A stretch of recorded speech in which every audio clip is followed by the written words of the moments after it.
said I got to say something, baby, hand me the mic. I said I got to say something, better hand me the mic. Somebody hand me a mic, cause I got to say something, so just hand me a mic. When I need to say something, better hand me the mic. I said I got to say something, better hand me the mic. So I came, no Niners gear tonight, no hat. No Niners, no hat. Oh, yeah. So we are going to touch upon some of my guests, but at Southpaw said he wanted to do a slightly different episode, so I was down for that.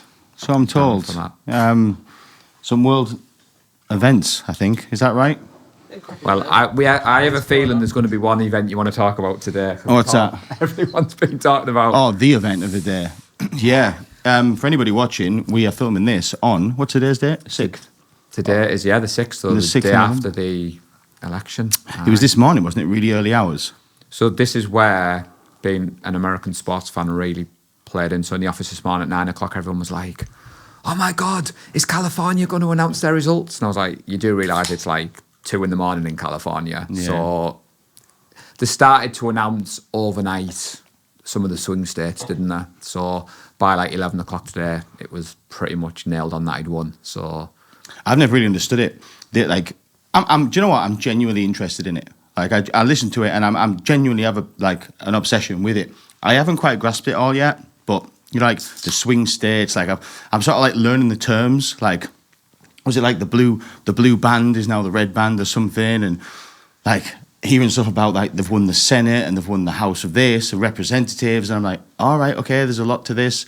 It's really fascinating compared to our politics. Oh, definitely. It makes you sound like old. I get that. What is a swing state? A swing state, from what I can gather, you probably tell me the correct answer, Paul, but I think in the United States, there's these different states, right? Okay. There's certain states that always vote the same. That's correct, yeah. California is always a blue state. That is right. Texas is always a red state. They're not swing states, right? They always historically vote either Republican or Democrat. Right. A swing state is one that can go either way, yeah, right, and has been known. And for some reason, they have a big chew about Pennsylvania. There's the bit in the middle in like Wisconsin and Pennsylvania. But I mean, bringing it back to people watching, Darlington would be classed as a swing state at the moment because traditionally we were Labour, but then obviously we've just had a Conservative and now we've gone back to Labour. But the way that the Labour government is performing, some people may argue that we could go back to Conservative, so we would technically be classed. And I think that's where Boris Johnson and the Conservatives did really well when they were on the election trail. They came up to the North East, didn't they? And they took Darlington, they took Hartlepool, they took Bishop Auckland, and a lot of people were like, I think your brother-in-law Rob explained it really well on his last episode when he was like, the tribalism, the soccer, you know, are you team red, are you team blue? And I'm similar to you, I kind of understand it, but I wouldn't say I'm a Labour voter, I wouldn't say I'm a Conservative. No. And I think, what is it you said? Whichever liar you like the best. That's what it is, just pick which liar, the red liar or the blue liar.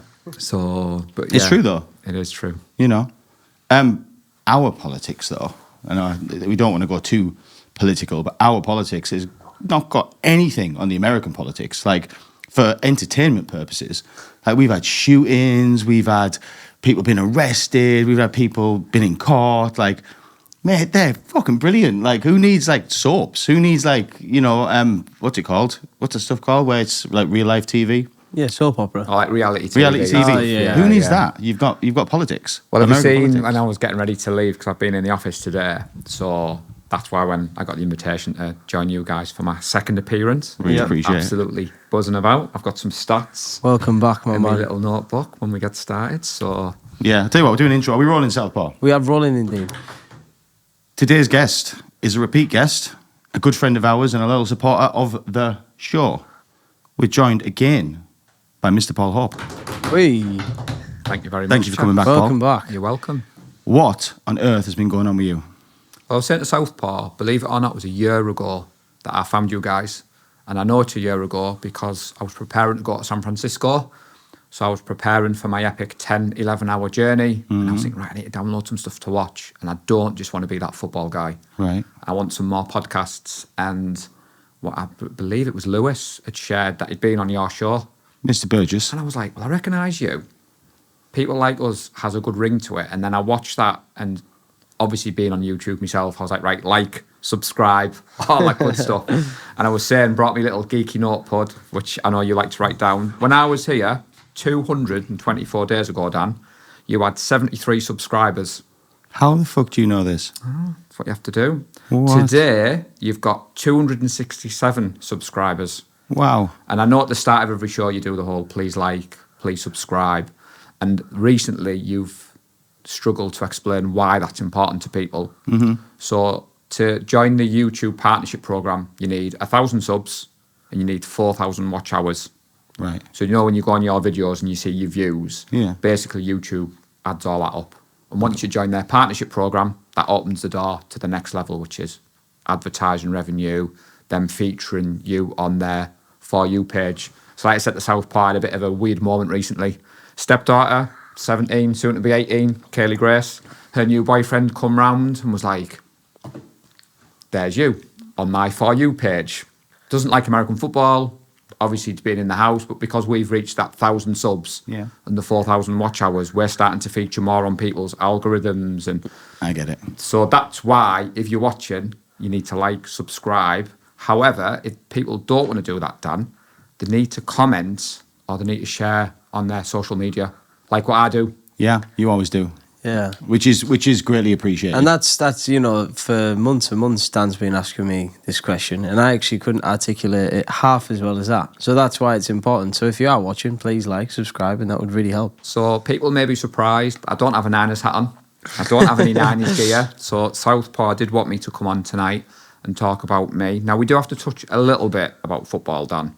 All right. But before we get down that road, you've asked what's been going on with me. I've actually lost 2 stone since I 2 was last stone. here. Where'd you lose that? So I know I find it hard when people say, but You didn't have 2 stone to lose, Paul. I didn't think I did, mate. But remember when I was here last time and I said to you, I just joined the gym. Yeah. So me and the missus were getting weighed at the gym. We were attacking our programme.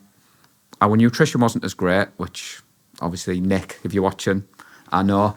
Right. And I was just getting a bit disheartened because I was thinking the scales weren't reflecting the work. So I tweaked a few things, spoke to likes of Cameron, and realised that the scales at the gym were wrong.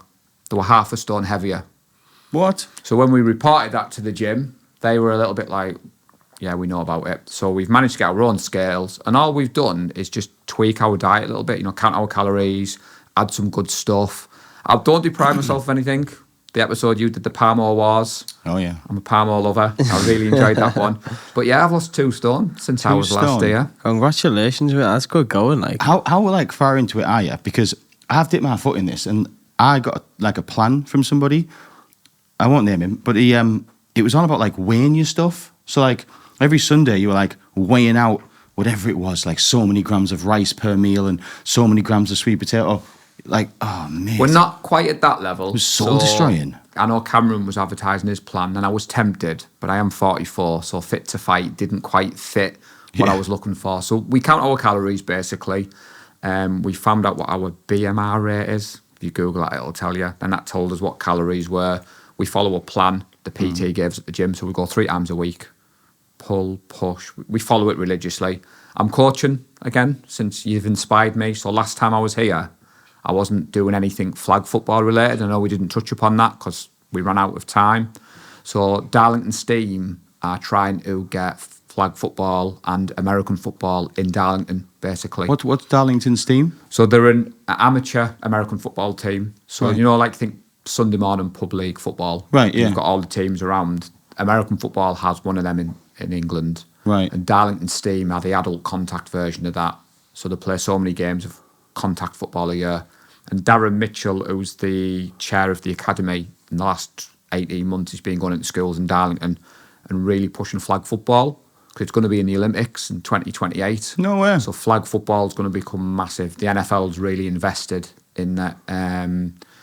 So given my weight loss journey, I thought I'm a bit too old to be going back and playing sport.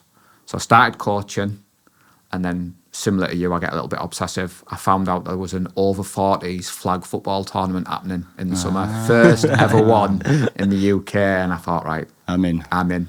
So went to Sheffield in the summer, played a couple of games, rolled back the years, caught a couple of touchdowns, got the bug again. But because I've got the coaching, I've promised the missus that I'm going to stick to the coaching because with all the podcasts and stuff, and all the rest of it. But I've also been to Disneyland in Paris, Yes, brother. Yeah, which yeah, I yeah. know Yes. you were a massive fan of. So Yeah, I'm a freak. Yeah, I'm a Disney freak. Yeah, I don't mind admitting it. it was good to share that. So obviously my partner Tracy, my two stepdaughters, Jasmine and Kaylee. So my partner hates roller coasters Right. with an absolute passion. 0 rides. Well, this is where I'm giving her a moment of glory. Well, here's the squad. So there's the squad with Mickey. Loving this. So there we are with Minnie. Yep, this is off my Instagram. So there we are on the Tower of Terror, Dan. So Tracy did not go on the Tower of Terror. So as you can see there, we're also rocking Southpaw on the other photo that you've just had on. Yeah. There, that one there. You can Oh, keep right, it on that hang one on. there, sorry. As you'll see, Dan, Star Wars The Epic Tour is a nod to Taylor Swift because my two girls love Taylor Swift. Okay. So we decided to do that really cringy family thing of matching T-shirts. So I had course to you go for did. a Star Wars one. Of course you did. But yeah, we went to Disneyland Paris, mate, just for a few days and absolutely epic. But Tracy, as much as she hates roller coasters, we convinced her to go on the Avengers Assemble ride. Right. And how did that work? Back in the day was is it the music one? The Need for Speed or something? The one which shoots you at about 70 mile an hour. So I'd gone on with the two girls and we'd come off and the two girls were like, this is the best ride we've ever been on in our life. And they sold it to their mum, Dan, that they were flying. Right. So naturally, she was like, well, if it's the best ride I've ever been on, and they do Alton Towers all the time with their dad, they're like, right, I've got to go on. So we get in the queue, and I was like, just to forewarn you, this is like a really fast ride. Adamant she was going on. I'll say she didn't enjoy it. She's never going on it again, but she's glad she Right. did it. So She did it. She did it, yeah. Have you found, I mean, do you used to love rides like you always loved them? Kind of. See, because we're of a similar age and I've been watching the show, I resonate with you sometimes. Like I used to have that fear, no fear as a kid. Nope. And then when we went on that Avengers ride, I've got to admit, when it like shot me back, I was a little bit like, I'm in my 40s here, Dad. You know, maybe I shouldn't be doing this, but it was a great holiday. So I know it's something that you share a common interest in. Oh, absolutely. I mean, holds a special place in my heart, that place. It's not for everybody, I get that, you know. It is an acquired taste. Can I, you know, like the whole Disney thing, were you raised as a Disney kid? Kind of. I mean, I grew up on Branksome, single parent, so my mum didn't have much money. But when I was 22, 23, I have an auntie and uncle who live in Grantham. They're quite well to do. And I got invited to Disneyland, Florida. I think someone's partner had dropped out, Right. living at home in my early 20s, disposable income. Do you want to go to Florida? Hell yeah. So I went, absolutely fell in love with the place. And then Yeah. I went a year later with my mum and my stepdad at the time. So I did like Florida 2 years in a row. Right. It was amazing. So I've never been back to Florida yet, but it's definitely on the like bucket list because going back to Disneyland Paris just reopened all that kind of seeing the castle, seeing all the characters. And it was good to share it with Jasmine, who's 14, and Kaylee, who's 17. So they were old enough to enjoy the adult side of things, but equally still young enough to have that magic and see the characters and, you know, queue for the princess photo and go on all the rides. You know, the Disney, I'm the same as you. I've got the bug a little bit. And like, I'm sort of like thinking, is this going to go on forever then? Am I going to be like a pensioner on rides in Disneyland? Is that where this is going? You know? Like, I mean, again, the difference, I thought Thunder Mountain in America was amazing, but the one in Paris is better. Is it? And I've got American friends who said the one in Paris is loads better than the one in America. But So I thought they were just duplicate parks, no? no, apparently the Thunder Mountain at Disney and Paris, it's in its own island and it's a longer track. But obviously watching your show when Johnny was here and he'd been on Star Wars Land, I'm a massive Star Wars geek. Oh, I think Johnny will give you a run for your money, like. Oh, 1000%. But that photo you put on there, me going to get my photo with Darth Vader, that was like another bucket list memory. And the girls were a little bit cringy, but there was a moment where I was walking through to get my photo with Darth Vader and the Mandalorian just appeared. And it was like a random, you know, meet and greet that they do. Straight in the queue, straight away. And even though I knew what they were going to do, so they're like, where are you from? England, name, Paul. So obviously they whisper that. So when the Mandalorian come towards you, he was like, spoke, said my name, said a few words. And I was like, transported to being a kid. And I was like, I'm a 43-year-old man, absolutely buzzing. I met the Mandalorian. Pushing the kids out the way. Yeah, Back so on. it was just amazing. So Stop. Hold up. Before we carry on, just a quick word from our sponsor. Do you have a business? Thinking about starting one? Dash, the bespoke web design and branding experts. When you have a business that needs a professional online presence, when your current website is starting to look a little outdated and tired, when you have an idea and want to see it brought to life online, that's where Dash can help. Dash create bespoke websites built around your business and its requirements, from exceptional e-commerce stores to sell your products online, to beautiful brochures showcasing who you are and what you do. The team at Dash will become an extension of your business. You'll be assigned a dedicated team who will help guide and advise from the initial design brief all the way to the website launch. Not only that, Dash provide full aftercare to carry out any changes, alterations or updates quickly and efficiently. It's like having your very own personal web development team 365 days a year. Dash understands that in today's world, the right online image, exposure and representation is the key to success. Book in a free, no obligation consultation with one of their experts today to see how Dash can make your online vision an online reality.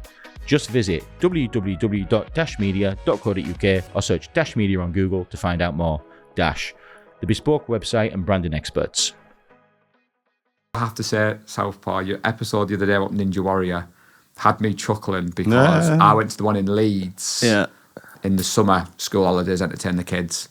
Similar to your story, I'm going to be a big man. Easy. Couldn't do the overhang things as good, but the 3 walls, I absolutely smashed each one, and there was people queuing, and it felt good being a man in his 40s off a ruptured Achilles tendon, hitting those walls. So when you hit the wall, as you said, I did feel a bit guilty. I thought, right, I'm going to have to write that down. I'm going to have to mention Southpaw. Right, I've done Disney. Oh, mate, it was a bit of a low point. Like, your missus is there. I literally said to her, I was like, babe, just watch out to do it. I'll show you. And before we move on to football, did you watch The Crystal Maze as a kid? Oh, what? Religiously? So I've done The Crystal Maze since I've last seen you. No way. No. In Manchester. That's madness. Unbelievable. Hang on. Whoa, hang on. You've done The Crystal Maze? Yeah, so you can buy it on, like, you know, one of these buy a gift where you can drive the cars or you can go on a hot air balloon. So last Christmas, opens up my gift off Tracy. You were doing The Crystal Maze. So it's the same thing that was on the TV? Oh, exactly the same as on the TV. So I'm absolutely buzzing, watching the videos, and I thought, right, it won't be the same. So we went a couple of weeks ago. We took a Wednesday off work, drove down to Manchester, gets in this queue, about 25 people from Amazon come through the door, and you think, oh, God, are we going to be with them? Woman comes over, Dan, and she's like, I'm really sorry, we're overbooked at the moment. Is it all right if you and your partner go on your own? So normally when you book this thing, you're supposed to go on like a team of 8. I was like, so we get to go in the whole Crystal Maze, just us 2. And Woman was like, yeah. So they give you a host. So this wonderful American lady jumps out, and she takes me and Tracy around the Crystal Maze, and it is exactly as Southpaw has shown there. So you get to pick. So she walks you to a zone. She tells you to pick a game, and you pick a game. Now, Tracy is far more intelligent than me because she works for Durham University. So any kind of thinking game, Tracy had to do. But there was one in the Aztec zone where you might have remembered it, where they've got the crystal on the drain pipe. And you had to throw, like the old fairground, you had to get the hoops, and you had to throw it. Right. And it brought it down. And the woman was like, you've only got 2 minutes. It's going to be really hard to do. I thought, oh, yeah, here we go. I'm either going to crash and burn or look epic. I was like, crystal just popped out. The woman was like, never seen anyone do that. So I think we got 9 out of 12 crystals. Can you see the big one there that you've got in the top right? The Virgin Experience stairs. Oh. It was the one where they've got the metal grate. Oh, right. Yeah. That one, you've got 3 balls, and you've got to basically, like an old pinball thing. Yeah. Quickly worked out where the 3 balls were, and I just literally all 3 out. The woman was like, you are a cheat code at this. So we got to go in the Crystal Maze at the end of the dome, and all the tickets fly down. You've got to put them all in. Honestly, Dan, it's boss that, it like. was like reliving my youth. Do you know, like I can Friday imagine. night TV was peak Crystal Maze. Oh. So I thought I've got to mention that before we talk football. Yeah, no, the Crystal Maze. Mate, do you know what? The telly back then was better. I know it makes you sound old and stuff, but like the telly back then was better. Yeah. Like some of the programs, what? When you were a kid, did you watch like, I don't know, like Bernard's Watch and stuff like that? And Yeah. remember like Rosie and Jim? Remember how fucked up that was? That was all kinds of weird, that wasn't it? Rosie and Jim. But it was like you had Chris on recently, a property guy who was, talking big about the rave scene. Yeah. And I think since you started doing this show, I mean, we're of a similar age, similar to that Chris, similar to Paul Hannafin. These are people that I've kind of recognised from around about the town. But then when you sit down and you listen to what they've done, and from the similar background, and you think how diverse. So you've spoke to quite a lot of people from Darlington, and if you think when you put the show together, you probably didn't expect to be speaking to property developers, people from Mensa, American football, which I know we're going to get into in a bit. It's just been amazing. So when you ask what I've been doing, I think the journey you guys have been on, and what I did want to say is you do have to give yourselves a pat on the back. Yeah. Because I know sometimes when you're in that bubble and you grind and kind of reach the 1,000 subs, reach the 4,000 watch hours. I said it last time, enjoy the journey, Dan. Don't just focus on the destination, because you'll hit the 1,000 subs, then you'll want another 1,000 subs, you'll want another 8,000. But if you're not enjoying the process, then what's the point? Can I be honest with you, Paul? That thing you've just said, it strikes a nerve, because we when we started this about a year and a bit ago, it was me, Southpaw, I called Johnny. We sat in this room. We couldn't tell our ass from our elbow. We had umbrellas in the corner for lighting. It was a sorry affair, wasn't it, Southpaw? It didn't look too good, like. And you know what? I've been through the whole range of emotions. So when once this started, do you know what happened first? What happened first is, stupidly, I was like, right, do a podcast now. 6 months I'm going to be bigger than Joe Rogan. I'm not going to need to do my job anymore. Everything else can fuck clean off. Basically, that was my attitude. And I'm not ashamed to admit that I neglected a lot of things in life. I neglected my job. I neglected my business partner. Took my eye off the ball. And then what you quickly realise is you're not going to be Joe Rogan. That isn't what you're going to be. But what I did realise is that I don't need to be, because I realised the thing I was looking for, I'm getting just doing this. Truth be told, Paul, obviously I would like this to be a success, but if all this ever is this, that's absolutely fine with me. Absolutely. Because what doing this did to my mind, and how it completely recalibrated my mind, and it made me, I get, like you said about the journey, like doing this gives me a belief that it could work. Yeah, definitely. Right? And that's all I need. You know what I mean? That's all I needed. I don't need it to work. I'd like it to, but it doesn't need to. And just having this as the side thing, I say, this isn't our full-time job. We all have full-time jobs. We work, 45, 50 hours a week some weeks. We're flat out.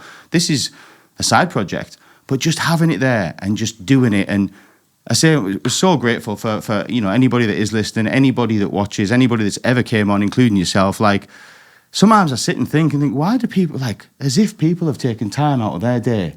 Everyone's got such a busy life. He always says this. Says, how mad's that? How mad is it that someone has came up here off their own back and had a conversation with us, talked to us, pair of weapons? But I watch it back, and like you said, if I wasn't a guest, I'd have been watching. I mean, again, you talk about setting goals, and some of your guests have been really good at that.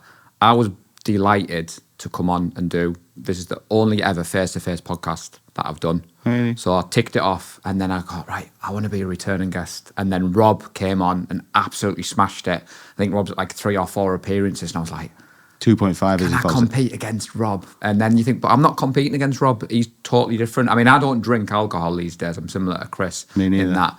But the old saying, I'd love to go for a pint with Rob. I'd love to meet up with Rob and go for a drink. Everybody says that. You know, and I wouldn't have known who he was without watching this show. And Yeah. I try to take that into my, like, you asked me in March, where did I see the 49er Faithful UK going? And we're like you, we're a community. You know, it's not my day job. I'd love it to be my day job. I'd love to sit here now and say, oh, the 49ers have paid me, or NFL UK paid me. But some of the stuff I've done since I've seen as just as a hobby. And I was talking to Southpaw, which we're going to get onto shortly. I mean, I've had an unreal guest on my show since I've seen you. Who? One that I would not have thought that would have happened. Can I just say, Paul, before you tell me who this guest is, I'm not blowing smoke up your ass, mate, but I'm going to tell you something right now. If you keep doing what you do now with the passion that you've got, right? This isn't wank each other off, by the way. I'm just saying. But what I'm telling you is, Southpaw, am I lying? The passion this guy has about what he does and his community, the 49ers. Look, I don't pretend to be an American, but I wish I could have the passion you have for what you do for anything I do. And I know it would be a success. So take it from an outsider looking in. You keep doing what you do. You're going to get where you want to be, sir. So this guest. But, well, to sidetrack on that, so there's two elements to it. But first of all, the guest who was in London with us last year, this is Joe Staley. Big up Joe Staley. So he is the guy that was in London last year. So that is a gift for you to put on your Aww. shelf. Because I'm like you, I like to look at things, be nice.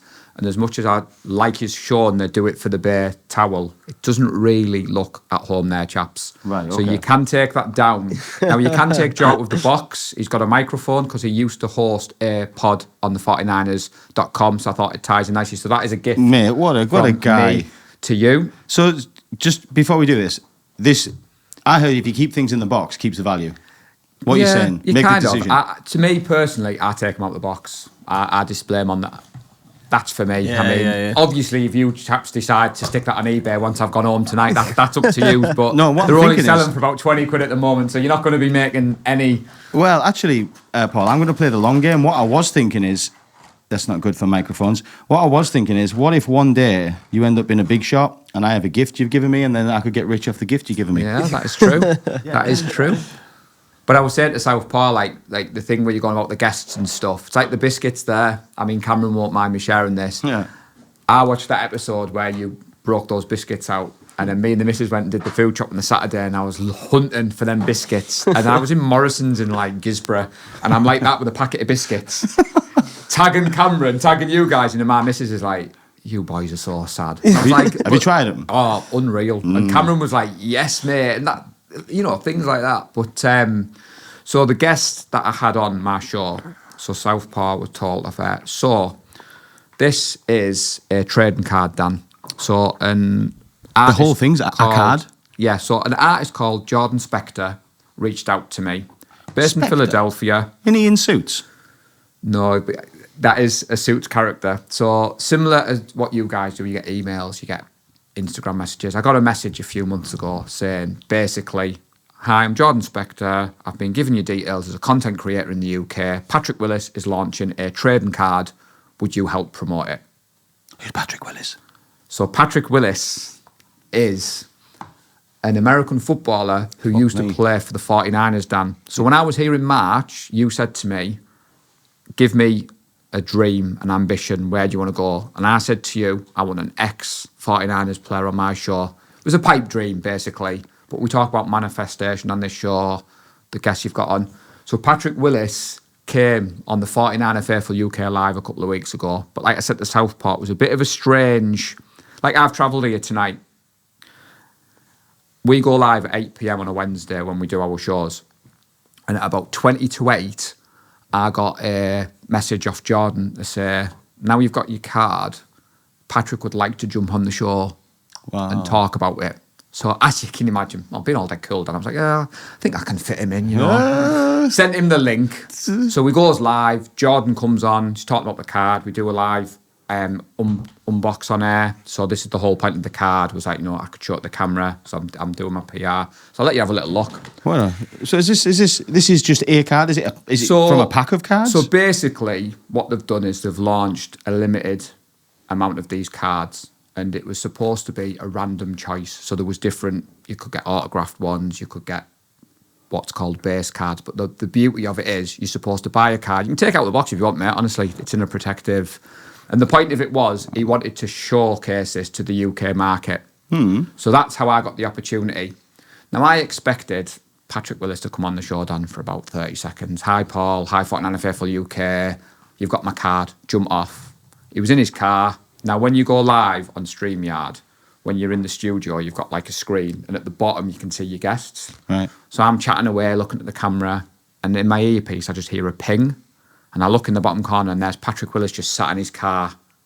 Now, I'm trying to play quite cool, because I'm live on YouTube. The comments are coming in. Just to give you some perspective, and you did this well with me.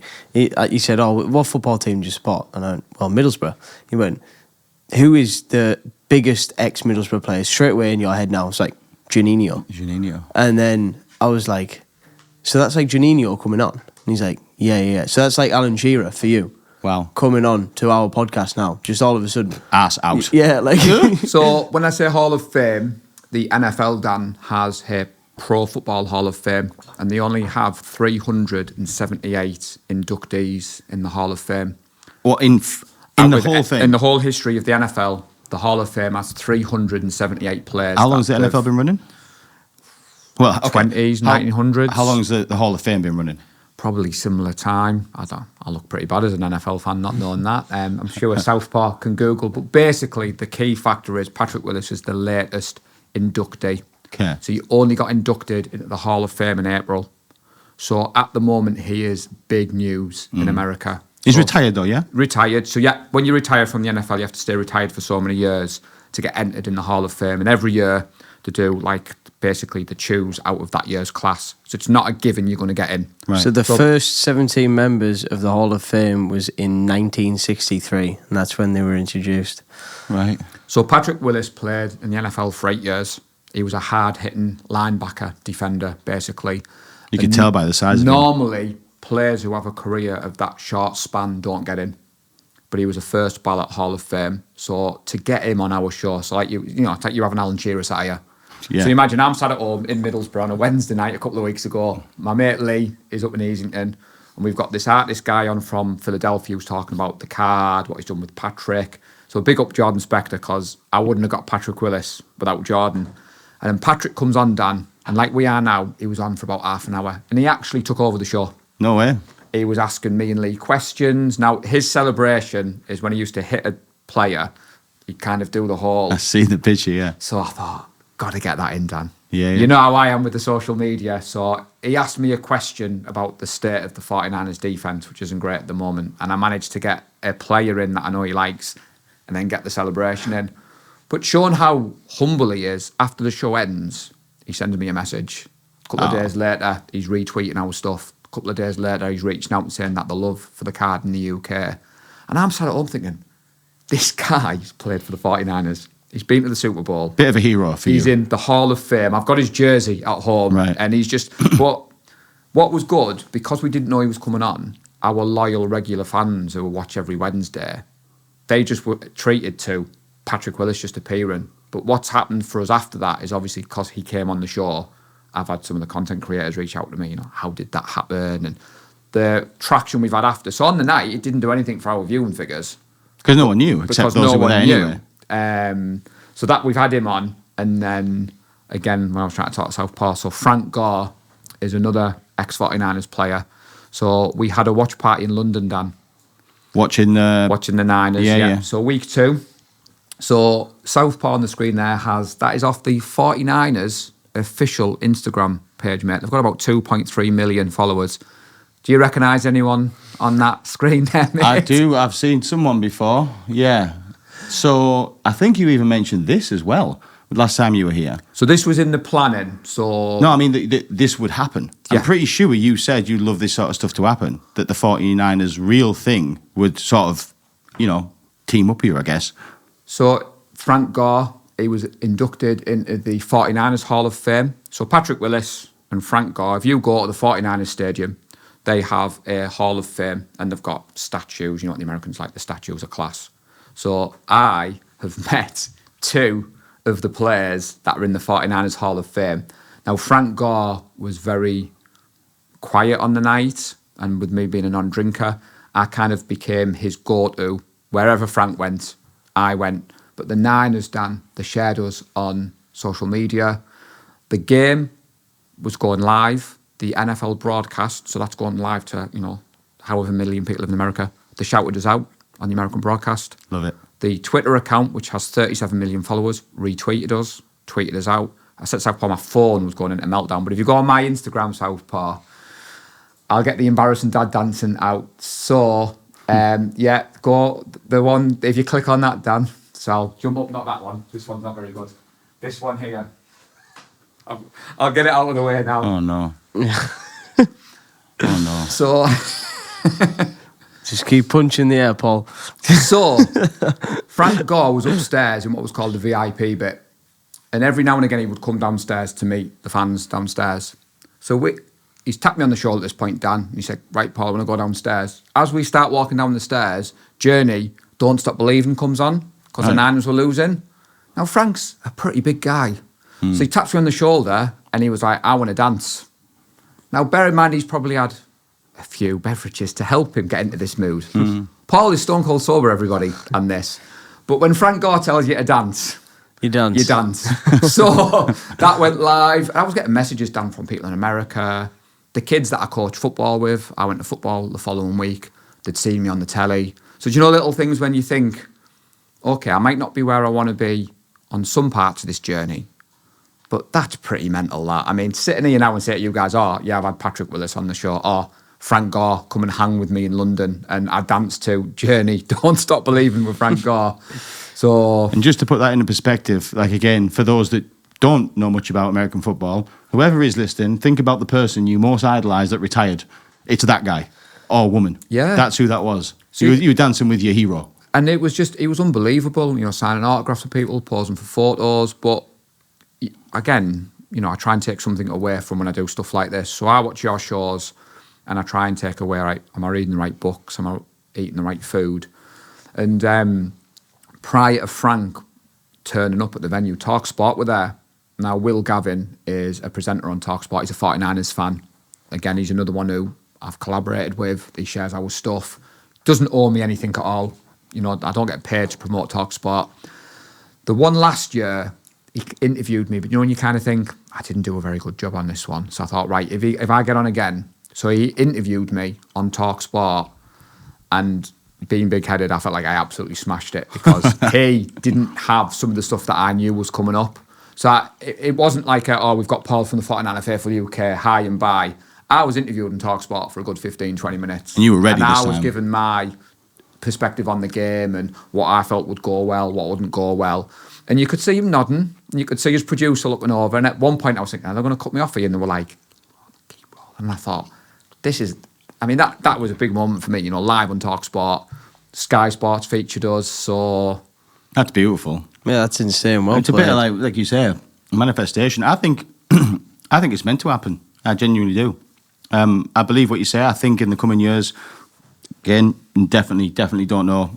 I know next to nothing about American football, but I do think it will catch on more here. I do think that will happen.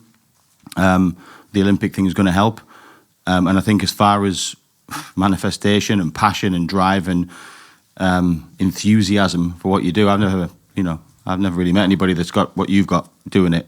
You're pretty up there anyway. I appreciate that. I know I invited you chaps to Newcastle, which again was just a kind of pie in the sky. So the Kansas City Chiefs are the defending Super Bowl champions. Yeah, they just beat you, right? Broke my heart, yeah. So we had a recent game against them. So I think Newcastle played Man City in the Champions League. Newcastle have got beat, and then 6 months later you're playing in the Premier League. So everyone's bigging it up as this kind of like rematch. It isn't. It's just a Premier League game. Similar to us. So a couple of weeks ago we played the Chiefs regular season game. Didn't mean anything other than it was a regular season game. But we had a joint meet-up with the Chiefs fans in Newcastle. Now, I was a little bit nervous, Dan, because NFL fans don't tend to have the tribalism as soccer fans. You can normally walk into a bar, you can be sat with a Chiefs fan, a Niners fan, a Seahawks fan. But when you're kind of putting that together, I was a little bit nervous. Am I kind of tempting fate here? Was people going to be walking into the bar and it's going to be them versus us? And the whole rivalry, Liverpool and Man U fans at opposite ends of the bar. And I've got to give them credit, why I mention it, they were absolutely class from the minute we got to the bar. Yeah. There was some good-hearted banter, there was some good crack, but nothing went over the top. And I definitely will be doing another watch party with them. So that wasn't like what you've just seen with Frank Gore and the stuff in London. This was literally, we picked a bar in Newcastle.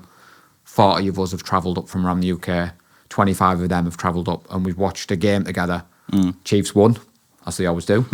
But again, it was good to kind of step out of that 49ers bubble and meet up with. So there was a mixture there. So the only downside of that photo, Southpaw, is the guy holding the flag next to me is cutting off about 25 people behind us, which I was a little bit irritated. But it was nice to kind of meet. So Brad Simcox, who runs the Chiefs UK group, he's the equivalent of me.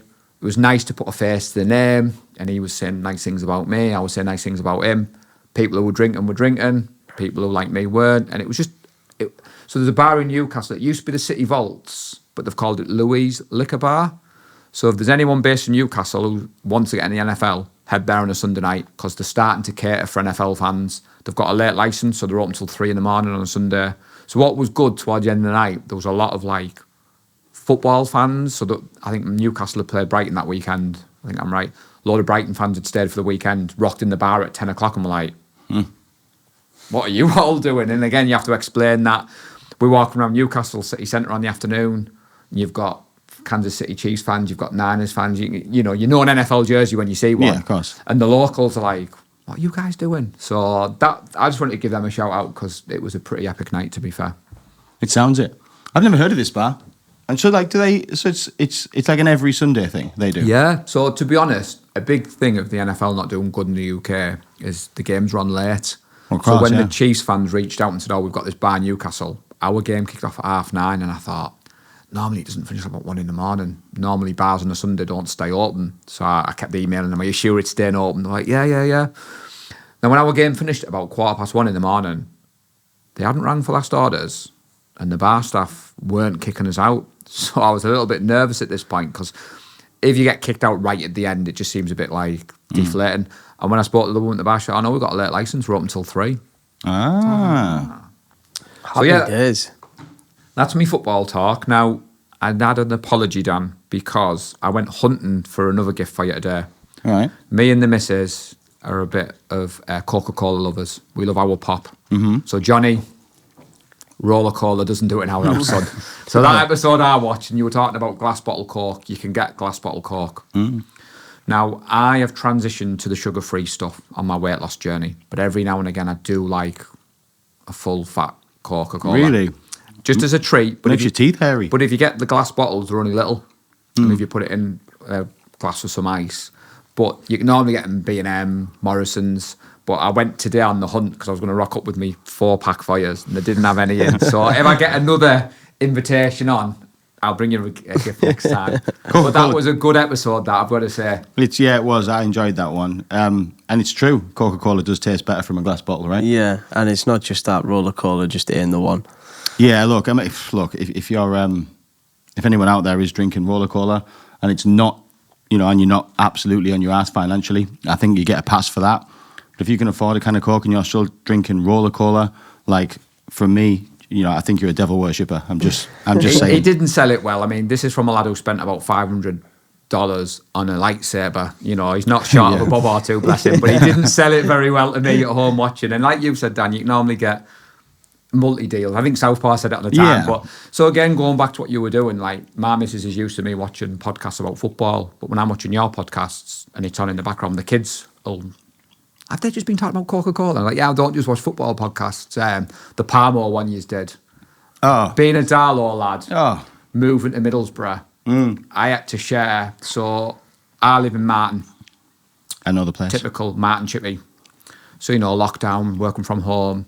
So one day the missus and the kids said, "Oh, we're going to have a chippy dinner." I was like, "All right, Smashing. get me a chip butty, fish and chips." So anyway, they all come in, pizza boxes. I'm like, what's going on here? Open it up. Best Parmo I've ever seen in all 3 boxes. I was like, what are them? And they were like, oh yeah, it's the lunchtime special. I was like, they said it as if I should know, Dan. I was like, I live in Darlington. The fish and chip shops in Darlington don't sell Parmos. So I was absolutely fuming that they all had a Parmo and hadn't got me one. So the next time we went to said fish and chip shop on a lunchtime, it just felt surreal ordering a Parmo, and it was unbelievable. So yeah, like you said, everybody has a Parmo story. Yeah. Of where they get them from, but Everybody's Parmo place is, as far as they're concerned, that's the best place in the world. I'm a Godfather's guy through and through. He's a Mangiaro's guy through and through.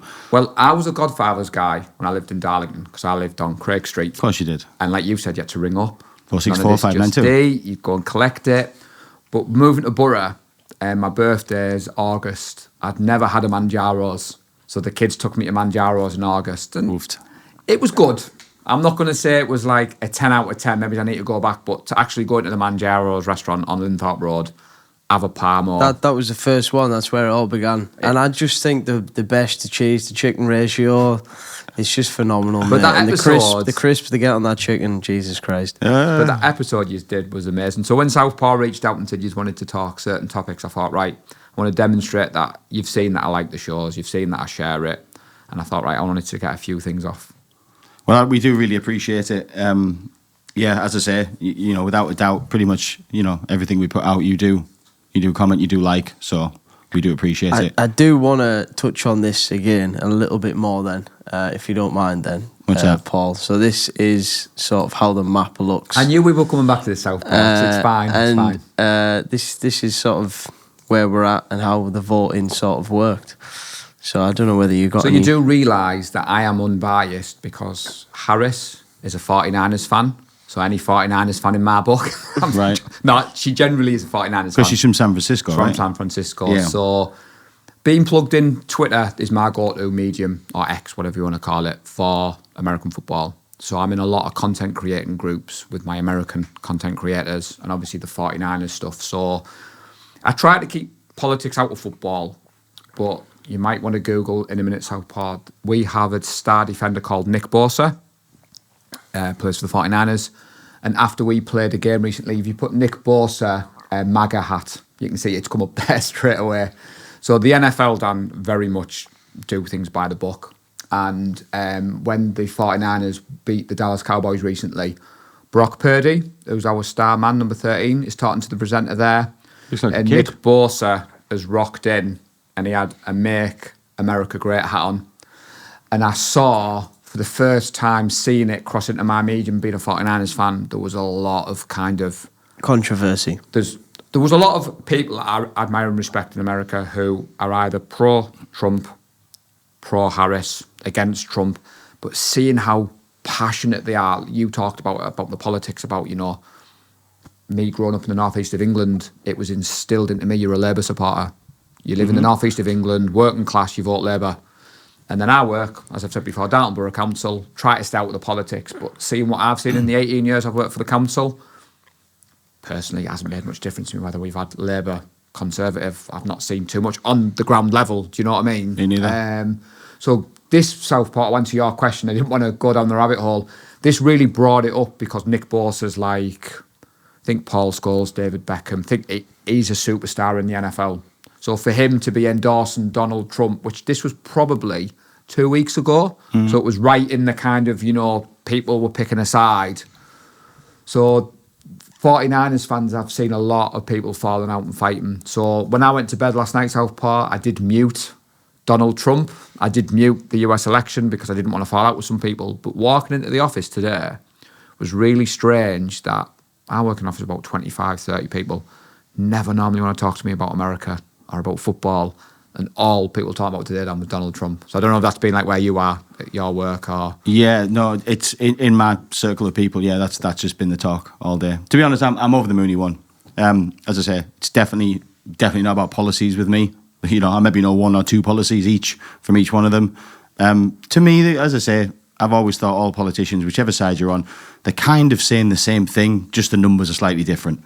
Like one side's going to invest so much in the military, so much in the health service, so much in this, and the other side's going to do the same, just slightly different numbers. So I think like, it doesn't really matter who you're getting. But with this one, number one, I like Donald Trump. I think he's funny. And whoever's going to be the president is going to be on the telly a lot. So I'd rather have somebody that I enjoy watching and makes me smile than somebody who doesn't. Did you see him on the podcasts and things he did? I've seen the one with, yeah, again, like you were saying, you know, being on YouTube, doing content, you know, I'm a Joe Rogan fan. As soon as I saw Donald Trump was going on there, you're like, yeah, kind of, as you're a Donald Trump supporter, I don't want you to take this the wrong way, but it was like car crash TV. You had to watch it. Yeah, I wanted to see what he said. And I was talking to the colleagues at work and they were saying about like, why do you think Donald Trump has won? And I said, look, I'm an Englishman living in the northeast of England. What do I know about American politics? I said, but from what I've seen, when Trump was last in, they call petrol gas and they don't pay tax on their gas prices. But recently the gas prices have gone up and they've not been happy about it. The food costs have gone up. Inflation's gone up. Wars have started. And like you said, the wars have started. And when you look at kind of like what the Conservatives got on here, you know, talk about reinvesting in the NHS, talking about taking the borders back, Brexit. So to answer your question a different way, working for the council, you get the chance to count the votes. So back when Brexit, when we were voting, I was a single lad, a single parent, struggling to make ends meet, got offered the chance to count the votes. Fantastic. The only downside is you had to do it overnight. So I was in the Dolphin Centre, sat at my table, and they plonk the votes in front of you, and there's people watching, and you have to count them up. Very quickly, I realised that if the country went the way Darlington was going, we were voting for Brexit. It was a yes. Right. It was massive. Now, the councillors were allowed to sit around and watch. You know, like you had Rob's kids here the other week. Yeah. And there was one councillor in particular, and he was dressed head to toe in a Union Jack blazer, trousers, Full suit. shirt, and he was celebrating, Dan, like he was scoring goals in the World Cup. What was he celebrating? Like, it was very, a table would declare so many for yes, so many for no. Right. And then when they announced, because Darlington kind of tries to race Sunderland, don't they? So it was like the pressure's on for you to get the count in because they want to go on the telly and say Darlington as announced very early on. Now, as similar to you, man on the street, leaving the EU wasn't something I wanted because selfishly, when I went out on holiday, I don't want to wait in a longer queue. I kind of knew the impact it would have wider, but seeing it in person, and I don't think Brexit delivered what they said it was going to deliver. We all remember Boris and his bus, 350 million into the NHS. So you bring it back to similar to this. Harris may have been a great candidate, but she was tarred, in my opinion, that she was Joe Biden's vice president. She was his running mate. And if you look at the recent election, I don't think, Boris Johnson aside, I don't think the Conservatives were ever winning this election. No? I think the country had had enough and they just wanted a change. Boris is our equivalent of Donald Trump. Basically, yeah. I think if the Conservatives had rolled Boris out... Now, again, I don't know if you saw, Boris got sacked last night on the TV. Sacked from what? I didn't think he had a job. So Channel 4 had him on as an analyst talking about the election, as the votes are coming in overnight. And Boris had a book to promote, Dan. So every day he kept promoting his book. I heard about So the they book. basically sacked him live on air. So if you Google Boris Johnson getting fired, it came up. No way. Now, the scary thing about that, and the reason I've shared that, is I reckon if we had a general election tomorrow and Boris stood, I reckon Boris would get in. Oh, yeah, surely. I hope so, anyway. I'm a huge Boris fan. Again, what a lovely, fuzzy, diddery Wally. Do you know what I mean? What a lovable Wally. I heard him on, what's he called? Diary of a CEO. He went on the other day, excuse me, again, promoting the hell out of his book, but you know what, he's a good guy. He's a good guy. I don't know about his policies, but does it matter? They're all lying anyway. Boris is nicer to watch than Keir Starmer. I do quote you when you say that. So my good lady doesn't vote. Right. She doesn't believe in it. She totally doesn't get politics. And similar to, I don't know whether it's because of our age, our upbringing, but me, you, Rob, some of the stuff Rob says, I'm totally get where he's coming Genius, from. isn't he? The T-shirt he had on, I think Southpaw was like, does he really believe that birds but that's the thing, I'm similar to Rob. I can't sit here now, Dan, and say I'm a Labour supporter. I'm a Tory supporter. No. I'm not, but as I've got older and then you have the kids and, the work I do, you try to kind of have an informed view, but I don't know. So this morning I woke up, I knew Donald Trump was going to win. Did you? Yeah. I thought he was going to lose. I could tell the way it was going from what I was seeing on social media. So Elon Musk, obviously freeing Twitter in his eyes, didn't he? So Twitter is a strange place for me because I use it for American football. And I hadn't seen a lot of what they call the censorship. And then when he bought Twitter, I must admit I did think, why is he spending that much money on Twitter? How can you make money on Twitter was how I was thinking of it. And then obviously you have this dream. I wanted to be verified on Twitter, but I wanted to be verified before Elon Musk bought. So I don't know if you can pay to be verified now. So celebrities had a blue tick back in the day. And then when Elon bought Twitter, he just basically said, I don't want any of that jazz anymore. Anyone who wants to be verified can be paid.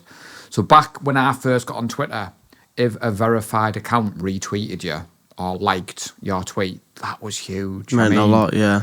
Back in my journey, early days of 49er Faithful UK, before Musk bought Twitter, the 49ers started following us and started retweeting some of our stuff, and our numbers, I think in 2022, when we were literally peaking at the top of our analytics, we were getting 3 million views a month. The traffic we were getting on our site was unbelievable. On the UK site? On our 49er Faithful UK. 3 million? Yeah. So I was tweeting stuff out on there. The 49ers would retweet it. 49er players would tweet it, and then we were getting people seeing that, and a bit like your algorithm, your For You page, which is big on TikTok, we were featuring on that. But then since Musk has took over, the verified things got a little bit messy. So seeing what I've been seeing in the last week, I'm not a gambler, but I was tempted to put a bet on Trump. I just knew this morning when I woke up Donald Trump was going to win. Right. So I've sort of felt that too. All the weeks leading up, so ever since he got shot, ever since then, certain he was going to win. I thought that him standing up and going fight, I'd say it's done, sealed, delivered. But last night, when it hadn't been like finished yet, I was on YouTube, I had a quick glance, and it was saying Kamala ahead. And I was literally thinking, never, like, they're going to fuck him. Like, some monkey business is going to go on. Like what you believed last time. Because he believes, obviously, with the tampering, doesn't he, and all the rest of it. The only thing that I think to cut in there, as a Trump supporter, what do you think about the fact that he hasn't been sentenced yet? I think it's nonsense. I think, no, I don't think, I know.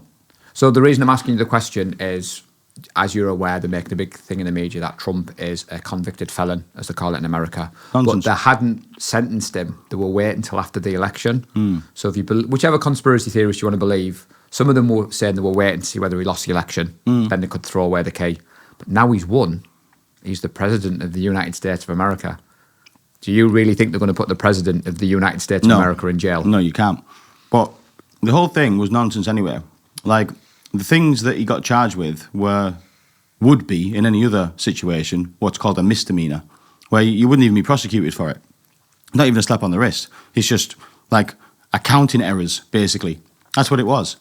Like, and somehow, I don't know the ins and outs of it, but they somehow managed to, whatever they did, change the law or do whatever to get it through as a criminal conviction. Like, it's absolute nonsense. Absolute nonsense. Like, that was just one of the many attempts to stop him being president.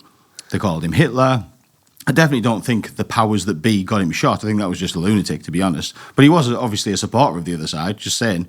It's interesting how it all played out, but I'm also aware that Paul has to be very diplomatic in this scenario with his following over in the US. I guess I'm keen to see, hear, Daniel, what do you think he's going to do, and do you reckon he actually will be able to get this war stopped? Look, Donald Trump blows a lot of smoke, right? He's full of bluster. No, he said, right, on the run up to it, it'd be taking one phone call. Yeah, I've seen that today. I know I saw Paul's asking, that's why I'm nodding, because I'm like, he did say, take one phone call. Like, he knows he can't do that. And you know what? Every single person that voted for him knows he can't do that. But he's saying the right thing, because the other side are funding it. The other side are trying to keep it going. Yeah. They're having this Zelensky coming over, walking him around Washington. He's made a celebrity. Because it's a business. Because they need the weapons going over there. Like, that's the difference. At least Donald's saying the right thing. At least he's got the right idea. So have you heard anyone, so in my office today, I won't name names because it would be unfair, but a few people were worried about the escalation. Is this going to be World War III? And I know when Rob was here and he was talking about that's something he's concerned about, the step up in if Trump wins. And you think... The opposite. I think when he was in office first time, he had a good relationship with the North Korea. And I think he had a decent relationship with Putin, from what I remember. I'm not an expert in this. And, like you've said, Dan, maybe he's that kind of lovable rogue. Answer the question another way. I mean, I know you've had Cameron here recently. I'm not an MMA fighter at all. But Conor McGregor seems to have fallen out of favour with the UFC. And he seems to be strolling around Newcastle, promoting his bare knuckle fighting. Now, if Conor McGregor walked in here now, I'm going to fanboy over Conor McGregor, even though I don't know him. Maybe Donald Trump's going to take that approach. Maybe Putin's just going to think, yeah, I'll meet this guy because it's Donald Trump. I don't know. I might be wrong, but... Tell you what I do think will happen. I think if Kamala Harris had won last night, I think in 4 years from now, there'd still be conflicts with... I think something might be going on with Russia, Ukraine, that sort of stuff. I do think it wouldn't stop. I am certain that in 4 years, there won't be a war. I think the war will stop, and I think Donald Trump will make it happen. one way or the other. He's not picking up the phone and telling everybody to stop, but he'll get it to stop. Do you think he's going to follow through with his... Before I ask you this, Tracy was like, if you're not talking football, what are they going to ask you about? And I thought, looking at the date, we're going to be talking American politics. But one of the things that he appears to have been elected on, Dan, is he's going to put import costs up. So I think he's mainly targeting China. Now, He's going to fuck us as well. as a UK sports fan who imports stuff from America, straight away this afternoon, I was like, oh no. If that comes in, because it is expensive at the moment to get stuff shipped over. Since coming out of the EU, it's added the cost up, and the stuff from America's loads. But I said this last time. So selfishly for me, little old Paul Hope in Middlesbrough, I'm like, yeah. So apparently that's a big thing that he's going to bring that in. Tariffs. The tariffs, yeah. And he's Yeah, talking yeah. about 60, 70% on some countries. Everybody's getting it. Everyone's going to pay the price. But listen, what would you rather? Pay a little bit more for the stuff you want or the world to end? That's kind of what you were looking at. You know what I mean? I agree. That's kind of where I saw it. See, Southpaw, that's how you do a would you rather. Because I know recently you that's- struggled. yeah, There no, you go, I that's did- a I would did you rather. struggle. That's what I'm saying. And what I'm saying, look, again, Donald Trump is definitely not a saint. He's definitely like a Wally as well. But I'll definitely take my chances with Donald Trump over that other lot, So have because you- that's just crooked. That's just crooked. That. So have you seen the movie Civil War? That was out a few months ago. Yeah, I did. Sorry, yeah, I went to that. Yeah, I did. I went to the cinema to see that, Right, and yeah. I thought that was quite well done. Basically, for those people at home watching, it's about a imaginary civil war in America, and I believe the president was loosely based on Trump, wasn't it? And it's about the fractions in America, and for me, it was quite scary how real it was. There were certain parts of America that portrayed were redneck. You know, I saw it the other way. the actor that played the blonde lad who had the gun, who was very mean, and he shot the kid because he looked Chinese. Yeah, yeah. He plays a character called Landry Clark in Friday Night Lights. He's one of my favourite actors. And the show that I watch, Friday Night Lights, which is good, he's a good guy. So seeing him as a villain, and I saw it as a true reflection of what could happen in America. So did you see it the other way? Sorry. Well, no, I saw it as a true reflection, but I saw it as that's Biden. That's the blue side. right. Because I think that's what it was supposed to be. That was like the East Coast people. That was like Washington DC. That was the White House, and like Texas and like the rednecks were attacking, sort of thing. That's the way I saw it. So I saw that basically the blue guys were the bad guys and the red guys. Because you talked stopped with them. Rob about the gun control. So obviously I went to San Francisco last year. Yeah, yeah. And getting off the plane and seeing the coppers with the guns Mm. still blows my mind. And I was nervous about it, and I kind of relaxed about it, but I was staying in Pier 39, which is a touristy part. Now, I probably didn't see the full extent of the issues in San Francisco, because when we went, it was about the 19th of November. So there was like the World Expo. There was some big world summit on. As we were landing, the Chinese president was taken off, and the entourage he had, the amount of military-grade weapons at the airport. But apparently they bust a lot of the issues of San Francisco out. But on the night in Pier 39, seeing the armed guards on the pier was pretty scary. And like what you and Rob were talking about. So the Civil War, I think, did well that if something like that happened in America, the bit I asked you about was they all have weapons. And they don't just have bow and arrows, they have military-grade weapons. Yeah. And that's why I thought that movie, I think it was very underrated. I think it came out start of the year and it wasn't a big box office hit. We got bad reviews too. And I think me and the missus only went to see it because there was nothing else on at the time and we wanted to go to the cinema. And with me, like in America, I was like, yeah, we'll go and watch this. But I just wanted your opinion on it, to be fair. Yeah, I mean, I could imagine it. I could imagine that happening. Yeah, I definitely think that's something that could happen, to be fair, especially in America. They're so divisive. They're so at each other's necks. Look, you know, if it is ever going to happen, I think it'll happen like now, you know, at this point, right now. But yeah, no, the film got, you know, it was a bad reviewed film. So I try not to worry about the world wars and the conflict. Obviously, you've got the stuff going on around the world, and I take an interest, but I'm like you, I don't watch the news. No. I don't read the newspapers.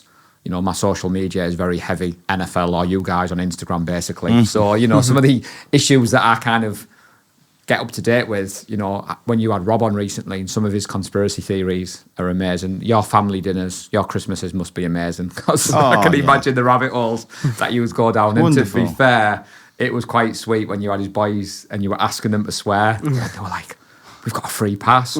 But again, I just wanted to big up, like, you have these conversations by the sounds of it off camera. Yeah. Rob's a unicorn. You know, he doesn't mind admitting. You sit with Rob for an hour, you just you know, you don't know where to go. Your head can explode. So where do you stand, Southpaw, then? Because I'm looking over at you with the Donald Trump. Are you happy he's elected? I've got no opinion either way. It doesn't really affect me too much, to be honest. I don't really play it into American politics too much. I did listen to the Donald Trump on Joe Rogan's podcast. I thought he articulated himself really quite well. And you don't know whether half the stuff he's saying is just blabber. But the way he's saying it, it's really quite powerful. And I think if anybody's going to talk to these big boys who are creating all these wars, I'd like to think that he might be able to say something as the President of the United States to potentially sway them away from it. And I think if anybody's going to, I don't really know much about Kamala, so it's hard to comment on that side. But nobody does, mate, to be honest. Well, that's the thing. I don't know much about her. But it wasn't really her you were voting for. You were basically voting between Donald Trump heading the Republican Party or the deep state with the front man as Kamala Harris. That's kind of what you were voting for. But it's like in England, you know, we went to the polls and most people were voting for Keir Starmer or Rishi Sunak. You know, in Darlington they were voting for their MP. And I think people get lost in that because in America it's not, you're literally voting for the president. You don't vote for your local councillor. And it is strange how they run the state. One thing the Americans do loads better than us, and again I can answer this question because I said off air to Southpaw I was a little bit nervous about tonight because I don't want to upset any of my friends in America. I'm you know, based in England. I just hope they get what they want out of this, but they love their country. And when we went out last year in November, the NFL do a thing called Salute to Service, right? So it's a big thing in America. So it is what it says in the tin, that, you know, they big up the military heroes. There's a load of NFL merchandise you can buy. And the game that we were at for the Tampa Bay game at Levi's was the Salute to Service game. So they rolled out the, you know, pitched full-size American flag. The Jets flew over, national anthem. Now, obviously, I'm not American, but I got goosebumps, Dan. Listening to that national anthem, seeing them all hats off, you know. They do it right, don't they? They love their country. Yeah. So Yeah, I man. think to answer your question, Southpaw, what I've seen is a lot of passionate people in these last 2 weeks really fighting for their country. Now, if we'd come here 2 weeks ago, me and Dan wouldn't have talked politics in any stretch of imagination. Now, I hazard a guess, if I come back in 2 weeks' time, me and you ain't going to be talking about Keir Starmer. But that passion that the Americans have, I don't think many people in this country have. Or not that I see anyway. No, it doesn't feel that way, does it? We don't have the passion for our country. They do. No. Yeah, they I do wonder it where right. that's went, because I swear we used to. I swear we used to be fairly proud of being from the I think UK. they're a little bit more. It's sort of culture as well, isn't it? Like British people on the whole. I mean, I know it's different now because there's so many different cultures, but like historically, like we're quite a reserved nation. You know, a race of people. Really, we're supposed to be quite like stiff upper lip and like etiquette and stuff like that. Like we're quite stiff, really. We still have that reputation because one of the content creators who I follow, when he goes live mid-afternoon, I'm at work and I'll jump in the YouTube comments and I'll, you know, support him. And he always, like, you know, shouts out, "It's Paul from..." I can't do a Cockney accent, but he does a mock Cockney accent and he's got, you know, the finger up and he makes about the cup of tea and the Queen. And I did a show with him recently. I was like, you do realise, mate, I'm from like the northeast of England. Like, I go to London once a year if I'm lucky. Like, that is a stereotype that's not me. But then he was explaining some of the stereotypes that we might have of Americans. And I'd been out to TGI's with the missus and I love the ribs from there. And I put the photo on Instagram, as you do. I know you like that, Southpaw. You take your photo. And he'd commented and he'd messaged me and he was like, "You guys have ribs in England?" I was like, "Yeah, mate, we have ribs in England." But he was totally blown away that we had barbecue ribs. And you think of the stereotypes and stuff, so... I mean, to be fair, like when you take Darlington, where we're from, in London, like it's like going to a different country. Like if we go to London, like I've got friends that live abroad, you know, like people from different countries, and I try to explain to them, I'm like, "Oh no, that's not where we live." Well, you know, Jordan, who sent these over, so these were quite exclusive, but the shipping was a killer. So basically, it was about 60 quid for the card. It was £20 for the shipping. So he said, "Look, if you can get them all shipped to one address, it'll be 20 quid. You can have them all." So I put the post in the group and I started realising I'm collecting people's money here. And these come factory sealed. So the advantage of it is you're supposed to try and pull a rare one. Now I was thinking, hang on a minute, if I if I'm buying them for you two, and I give you one, and I give you one, and you pull a rare one and you don't, you're going to blame me. Yeah. So I was thinking, and then my missus was like, hang on, if you're getting like 50 to 100 of these sent to your house, the insurance implications, then I'm going to have to go to the post office. So I just decided not to do it. So when I messaged him back and said, look, it's logistically, it's not going to happen, he was like, really confused, because they look at England as a small country. So he just assumed I could just jump in the car and just, zip around and hand them out. And I was like, no, mate, London's like quite far down. So when I go to London, I try not to go at the stereotypical reserved Brit. So when I get off the tube, I'm smiling. I thank people for letting me out. And my mate who lives in London's like, Paul, shut up. And people are looking at you like you're weird. And it's like, why? I'm being nice to be nice. But it really annoys him. So I do that on purpose, to be fair, Dan. Yeah. Yeah. Yeah. I mean, It's not the place to be nice, though, is it? It's what, London? so fast moving. Every time I go there, there's not one thank you. I'm a passenger princess when I go to London to my mate Lee. Passenger. Lee Gowland. Whenever we go, and we book a hotel and we're on the tube, I just follow the crowd, Dan. Yeah. So when we went to Disneyland in Paris, before we end off, I was thrust into, I'm leader of the tribe here. The family were looking at me, where are we going? We stayed in the Disney hotel, so we had our own magic hour. Popping your French out on bonjour. Yeah, sprinkling in the bonjours, mercies, Yeah, man. I can't say it now, I should have rehearsed it, but I've managed to get a phrase where I can say my name, excuse me, do you speak English? So I was winding the girls up that I'm fluent in another language, and they're like, look, idiot, you're not fluent in another language. And I don't think I used the phrase once, because as soon as they know you're English, they're like... Paul, we're not fluent in English, mate. No. But again, I think I rocked one Niners t-shirt, but I deliberately didn't go Niners gear, and that was the same for tonight. So I hope the people at home have enjoyed listening a little bit more about me and not just football. Yeah. No, I'm sure they have, mate. Look, again, not to repeat it, I buzz off your passion for what you're passionate in. You, mate. It inspires me to be passionate more about what I'm passionate in. But it was funny when you didn't know. Like, I just did a quick search. I said, written my notepad down, I'm old-fashioned pen and paper. You had 73 subs when I came here last time. How did you know that? And what I think you're doing, because to be fair, I do the social media stuff, so I cropped when you shared my video. Right. And again, that was another bucket list moment for me. Seeing my face on your logo and on the channel, I was like proper geeking out. Like, I was sharing it with everyone. I was watching the numbers. I shouldn't brag too much, because at the time I think I had a decent viewing count. I was like, yes, I'm up there. It still is a good. But there's other people you've had on since. But even that, I'm absolutely delighted that you've had other people and who've had double views. I've had triple views, and seeing the growth has been pretty impressive. I mean, again, Anthony Hutton, someone I knew off the telly. His show that you did with him, I was like, wowzers, that must be pretty good for you guys. You're getting actual people who are in that have been on the TV. That one was a funny one for me, because when I was a kid, when I watched the Big Brother he was in, I was like #1 fan. Everybody's got that year of Big Brother. Yeah. That was my year of Big Brother, and I was obsessed for weeks with him and wanted him to win. And like, to me, I remember then, like, I don't know if I told him this story, but obviously I remember him winning, and he was like, to me then, he was just the most famous person in the world.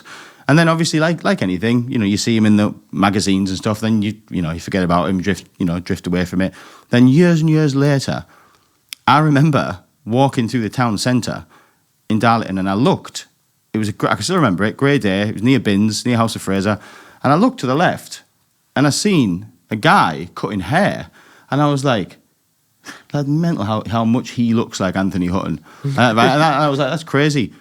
Again, that instance, that sort of thing stayed there. Then quite some time later, I heard somebody just in passing mentioning Anthony Hutton, and I'd said, "What? Anthony Hutton lives here?"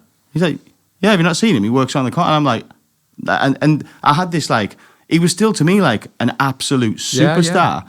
And then I remember like some months later, I walked in the Penthouse one day, my gym, walked in one day, bang, he was there, and I literally seized up the first time I seen him. I was like, I didn't dare speak to him. I was like, and he was like, "Oh, you're all right, mate," being nice. And I was like, oh my God. I felt like Brad Pitt spoke to me, and then sitting across to him and having a conversation, again, him wasting his time, coming up here, talking crap to us. Like, yeah, really, it's really, inspiring what he's doing. I do feel he gets a little bit irritated, not by like the likes of us, but the people who still ask about the infamous scene, and he wants to be known for more than that. And you know, you get kind of this opportunity to do stuff like this. The fact that he's talking about men's mental health and all the rest of it, I do think it's quite inspiring. But I'm the same as you. I still see him as a celebrity. I still remember the bar opening in town and thinking, he's got a bar in Darlington. When we do a bit of prep for almost every episode. I know Dan preps for all the guests. Yeah, so we prepped for Anthony, and Dan said, "Oh, I want to take a different route on this." I was like, "Right," because you listen to a few of the people do Anthony, and it was all Big Brother. What was that like? How did that go? Yeah, I listened to 3 podcasts with him, and they're all the same. Yeah, I have the same ones, and there were some localish ones. So after he came on with you, he seemed to be doing the circuit. No, this was before ours. Right. And Dan went, "I'm not going to ask him anything about Big Brother." And I went, "What?" I went, he won celebrity, he won Big Brother, not celebrity one, but he is now. He's a celebrity because of it. Dan was like, no. Everyone else has done that. We're not going to do that. I was like, right, okay. Yeah, I just wanted to just do something different. But you could see him grow. Like, again, you know, one thing that I think you do well, and similar, I travelled up here tonight. I was a little bit nervous about, right, what are we going to talk world events? But you probably didn't think you were going to be talking to Anthony Hutton about aftershaves and cologne and smells. And sometimes, I think I said this to you in March, you can be too prepared. It should be organic. It should flow. I mean, I walked in here tonight and you said you had that moment. You know, I walked through the door. I wasn't sure if you were here or not. Southpaw's greeted me like an old friend, you know, 7 months ago that I was here. And yeah, I share stuff on social media. But I kind of had that like, oh my God, he like knows who I am. And then I sat here. I mean, him are talking like 2 old pals, and then you walked through the door, and I was a little bit quiet. I was like, "Oh my God, Dan's here now," and it's a little bit surreal.